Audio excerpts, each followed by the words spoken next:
round. So this begins with you, Mr. Gaynor. Do you agree with President Trump that the vaccines were a tremendous breakthrough, that Americans should voluntarily get them, and the booster? And have you received the booster?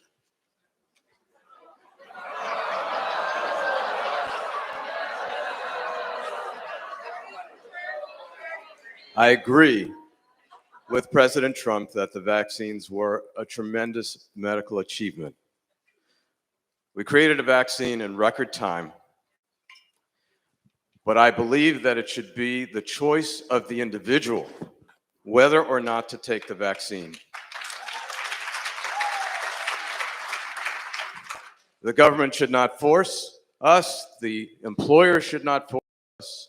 We should not be forced. Americans are free people, not sheep. If you want the vaccine, you should take it. If you don't, you shouldn't.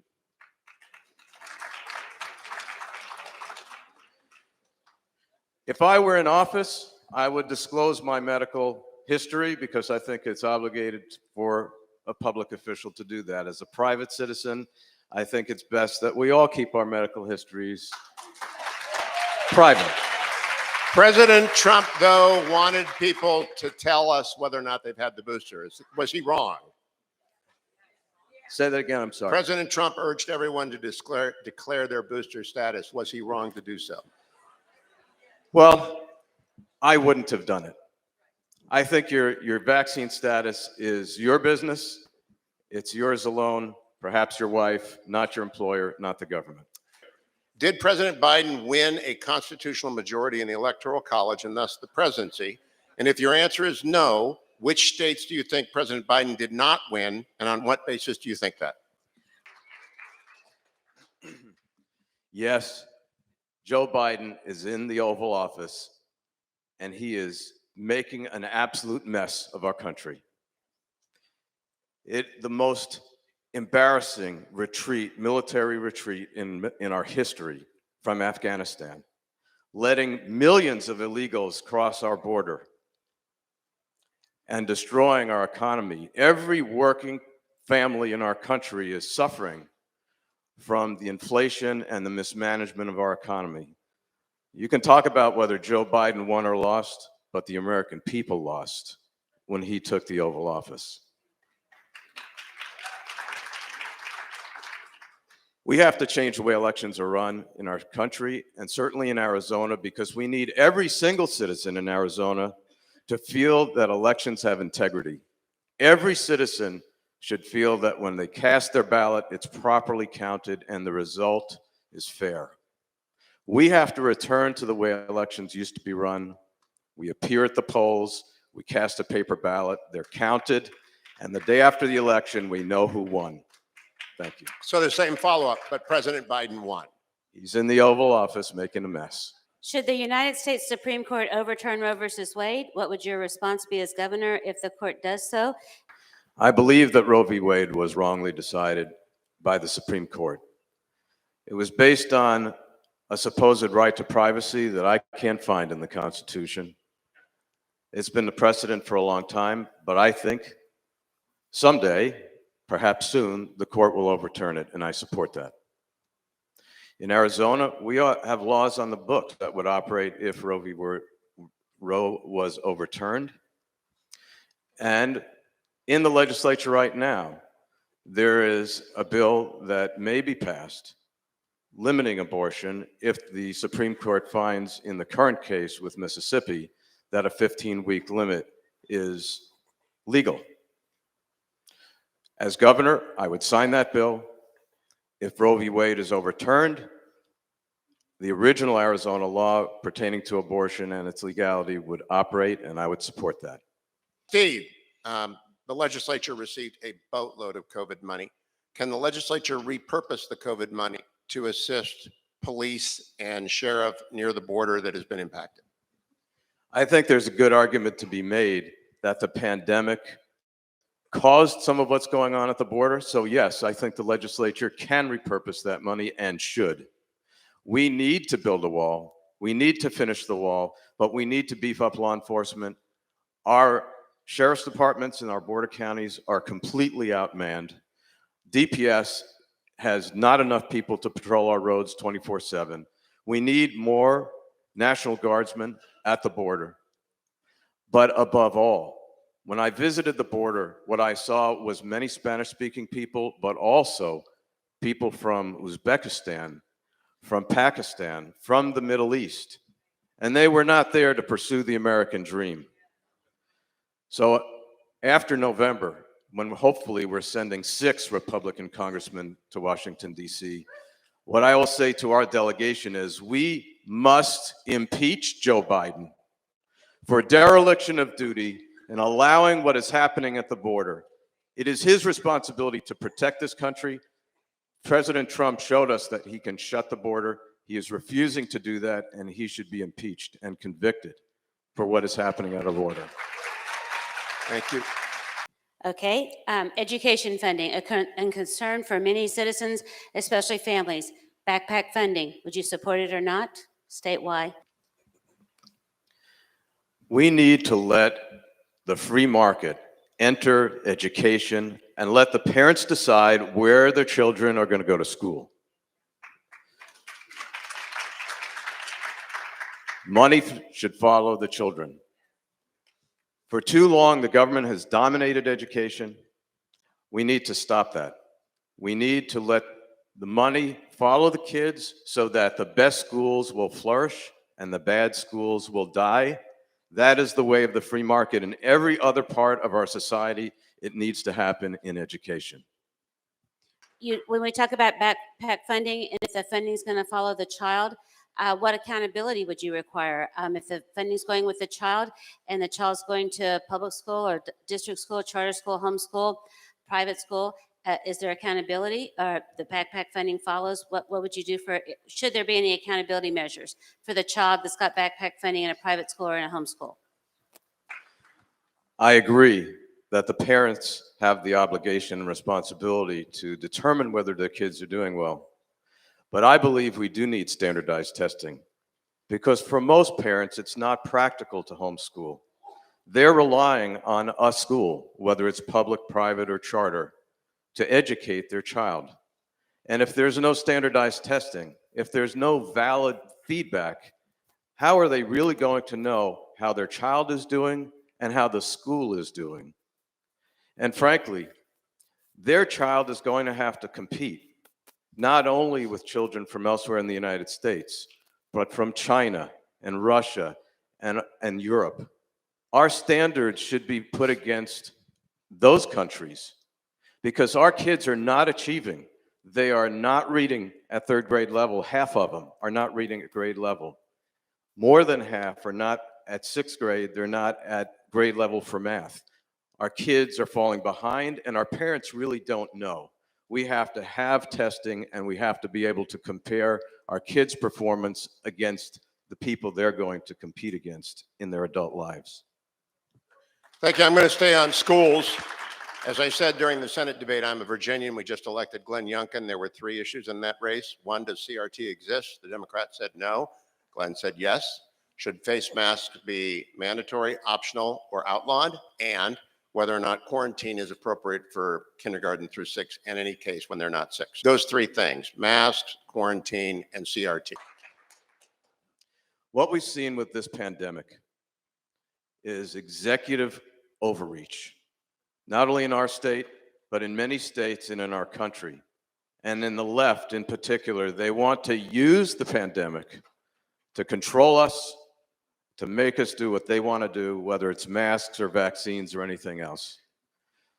So the answer is no masks. Yes, the schools should be open, but we also have to learn from what's happened here because we may face another pandemic, another disease, another problem. The Constitution spells out a separation of powers. If something needs to happen, if people need to do something, if a law needs to be made, it's the legislature who should do it, not the executive branch. If we have a problem in the future, what I would do as governor, okay, a week or 2, we address the problem, and then we call the legislature in and say to the legislature, this is your job. Make the laws, I'll enforce them. Okay. Steve, it's I don't not think those you've two. been winged yet, but go ahead. Well, folks, let me tell you something. The position of governor is the CEO of the state. And what I have going for me is that's what I've been doing for the last 35 years.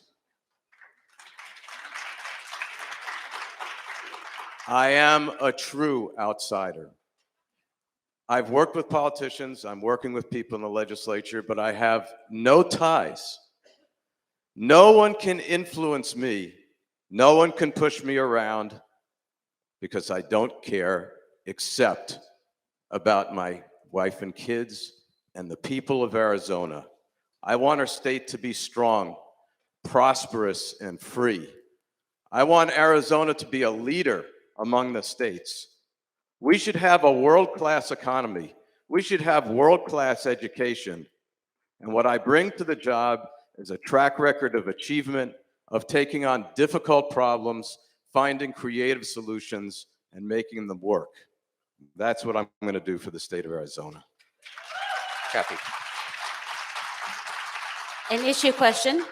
There's legislation pending in the Arizona legislature now that would add sexual orientation, gender identity to the protected classes in statewide non-discrimination law. Would you sign a bill to add sexual orientation, gender identity to non-discrimination law? The simple answer is no. It's the wrong law at the wrong time for the wrong reason, and I would veto it. We have culture in our country, a culture we were founded on, and it's freedom. We're not going to try to stop people from what they want to do, but we don't have to use law to sanction it and force it on others. So the simple answer is no, thank you. I actually do work to prepare on these things, and so I have a very difficult question for each of you that is specific to each of you. Steve, your tough question. Ms. Hobbs is likely to be the Democratic nominee. You lost to her already. Why should people let you have a second go?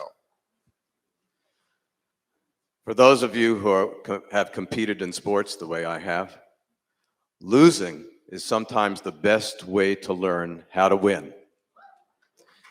I know Katie Hobbs. I know her strengths. I know her weaknesses. And I look forward to meeting her again in November of this year and beating her like a drum. She has made a mess of the Secretary of State's office. If you followed the news, I've been beating her now about the fact that the equal system, even though she had 2 years to prepare, does not conform to Arizona redistricting. Candidates who want to use it are forbidden. It's a mess. There's something going on right now with the petitions. Her office can't seem to even get simple math correct. I think she's vulnerable, but beyond that, having run against her before, debated her, been in her presence, I know her strengths, few that they are, and the many weaknesses, and I will prevail in November. Thank you. Follow up. Did you debate her 4 years ago? Yes, it was a simplified debate and not an extended one because the Secretary of State's office is not the governorship, but yes. Different topic. Judges. Judges. One question that I get repeatedly is frustration by the voter on how to find out information and how to vote on the judges. How would you advise a citizen on how to learn about judges and how to cast a responsible vote on a judge on their ballot? Steve? Yes, I use the CAP website, but for the average voter, it is a problem. There is an information ballot that comes to all voters, and in that, if you take the opportunity to read it, you will see some feedback from lawyers who have appeared before the judges. It's difficult for the average voter to interpret, and so I would be in favor of having a better system of collecting information from defendants and plaintiffs and lawyers so that we as voters can get good feedback about the judges in our midst. They perform such a vital function, such an important function in our society, And we need better information than we have now so that voters can be informed when they make that decision. Any suggestions that any of you have on reforming Arizona's merit selection system? That's how we choose judges, at least at the appellate court level. Any suggestions on how should there be any reforms, and what would those reforms be? Steve? We have a system now. The governor appoints people to the appellate court commission. They are the ones who vet candidates to be judges.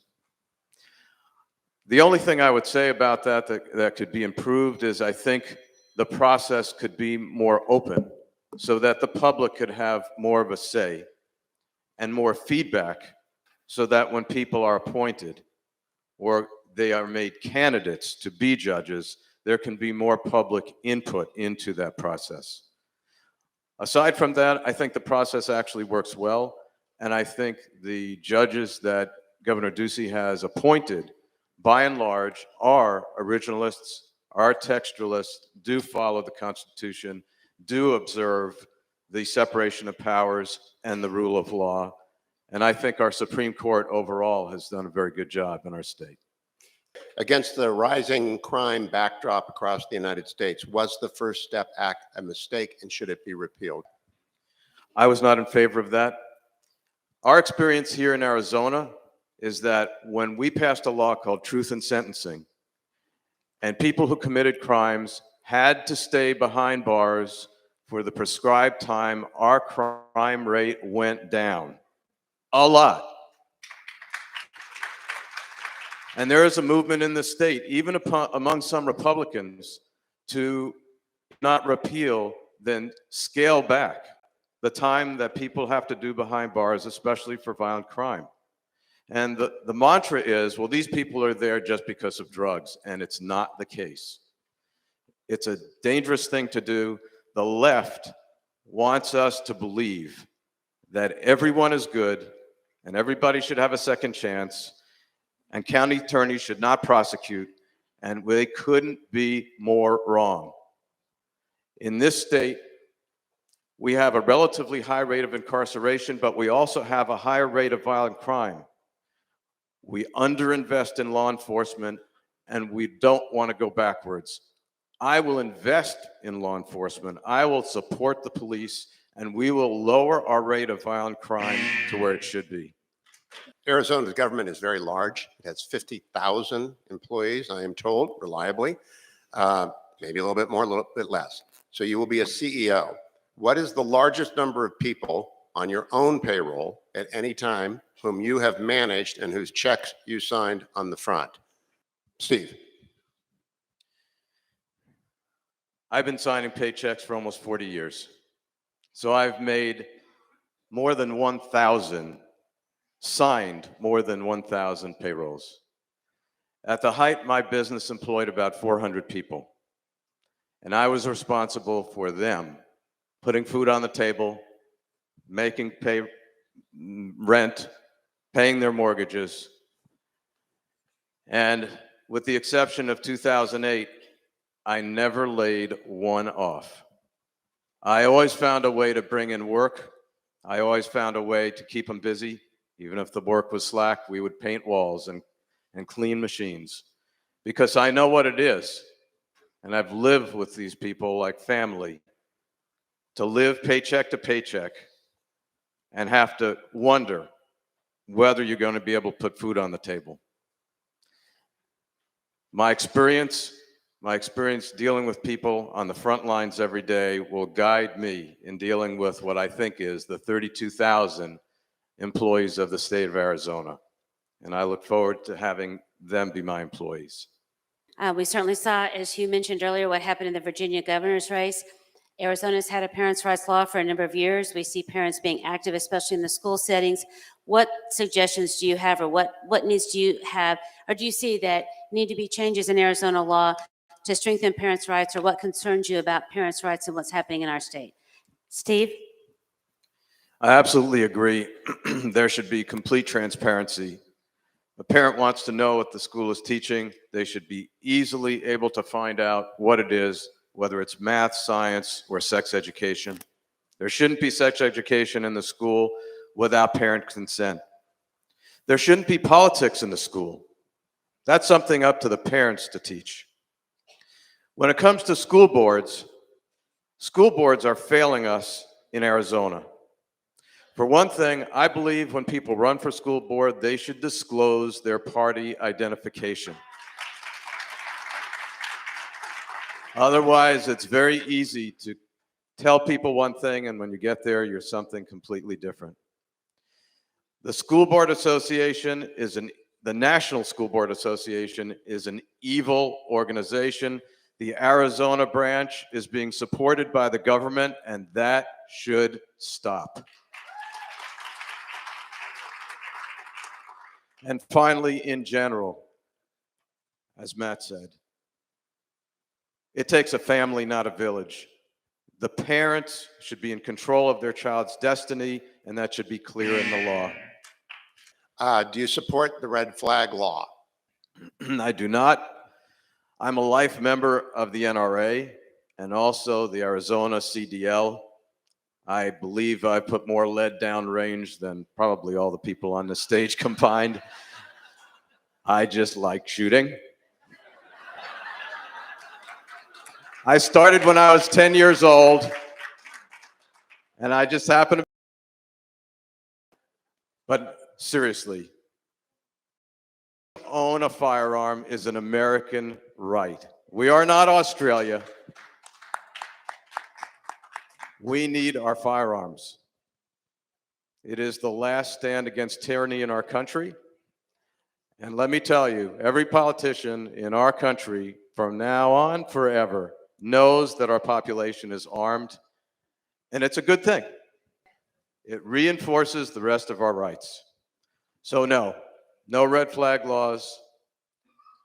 Gun-free zones are a gray area that I personally don't like, but in general, gun rights are sacrosanct, and I won't stand for any intrusion on them. My last question. There are 4 people in the state whose endorsements might matter to other voters. In order of importance, how do you rank them? John Kyle, Martha McSally, Doug Ducey, Kelly Ward. Steve. On August 3rd, when the primary is done, what I will do is gather every Republican candidate in our state and form that big red team that we will need to beat the Democrats in November. For the first time in memory in Arizona, Republicans will work together as a team. All the candidates, all the people in the party, all of the PCs and the executive boards of all the counties will come together as one and work together to win, because that's what we're going to need to do, and that's what I will do. Is there anyone whose endorsement of those 4 you value the most? No, I will take them all. I will win with none.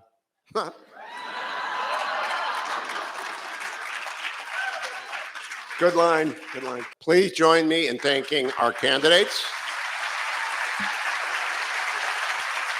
And please join me in thanking Cathy Herrod for putting on a great forum today. Thank you, Cathy. For being here. Okay, before you walk out, just a couple of quick things. It's AZ Action Forum. Our website on Cap Action is azaction.org. Sign up to get our emails. There's a table out there. You can do that.